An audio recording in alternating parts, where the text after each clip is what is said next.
जालना येथील शासकीय वैद्यकीय महाविद्यालयाचे अधिष्ठाता डॉक्टर सुधीर चौधरी यांनी घेतली शिवसेना नेते अर्जुन खोतकर यांची भेट।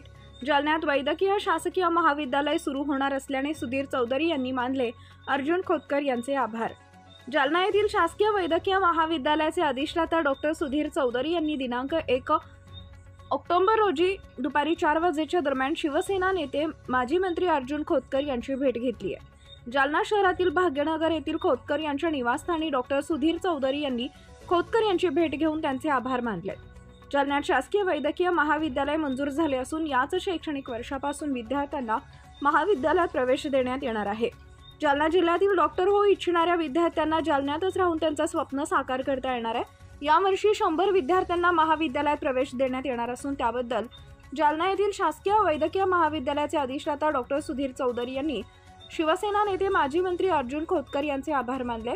यावेळी शिवसेनेचे शहर प्रमुख विष्णुभाऊ पाचपुले, दीपक वैद्य, राहुल गवारे, शुभम टेकाळे यांसह शिवसेना कार्यकर्ते पदाधिकारी उपस्थित होते। जालना शहराला 100 विद्यार्थी प्रवेश क्षमतेचं केंद्र शासनाकडून एक पत्र प्राप्त झालं आहे काल। त्या पत्रामध्ये केंद्र शासनाने आरोग्य कुटुंब कल्याण मंत्रालयाने जे आमचं राष्ट्रीय आयुर्विज्ञान आयोग नवी दिल्ली आहे त्या आयोगाला आदेशित केलेलं आहे की यावर्षी शैक्षणिक वर्षी 100 विद्यार्थ्यांच्या प्रवेश क्षमतेचं एक महाविद्यालय जालना येथे चालू करण्यासाठीची परवानगी द्यावी। आता हे पहिलं पत्र प्राप्त झाल्यानंतर पुढच्या टप्प्यामध्ये आपल्याला नॅशनल मेडिकल काउन्सिलकडनं एक लेटर ऑफ परमिशन नावाचं एक पत्र येईल।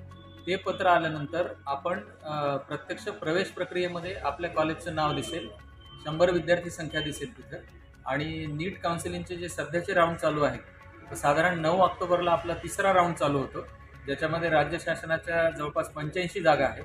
त्या 85 जागेसाठी विद्यार्थी प्रेफरन्स फॉर्म जालना महाविद्यालयाला देऊ शकतात। काजा फाट्यावरची जागा फायनल केली होती तुम्ही, ती जागेत काही बदल होणार का त्यामध्ये? नाही, ती जागा अंतिम स्वरूपाची जागा आहे। ती जागा आपल्याला माननीय जिल्हाधिकारी महोदयांनी राज्य शासनाच्या त्या जमिनीपैकी 26 एकर जागा आपल्याला प्रदान केलेली आहे। या जागेचा उपयोग आपण तिथे शासकीय वैद्यकीय महाविद्यालयाची इमारत, शासकीय वैद्यकीय महाविद्यालय रुग्णालयाची इमारत, बाह्य रुग्ण विभाग, नंतर जे डॉक्टर्स तिथे कामावर हजर राहतील त्यांच्यासाठी निवासस्थानाचं बांधकाम आणि इतर ज्या आवश्यक सोयीसुविधा आहेत मेडिकल कॉलेजसाठी तर त्याच्या इमारत बांधण्यासाठी त्या जागेचा वापर केला जाणार आहे। त्या जागेविषयी सांगायचं झालं तर त्या जागेच्या इमारतीच्या बांधकामासाठी राज्य शासनाकडून निविदा निघालेल्या आहेत आणि त्या निविदा आता अंतिम टप्प्यात आहेत। सर काय नाव सर आपलं? मी डॉक्टर सुधीर चौधरी, अधिष्ठाता शासकीय वैद्यकीय महाविद्यालय जालना। ओके।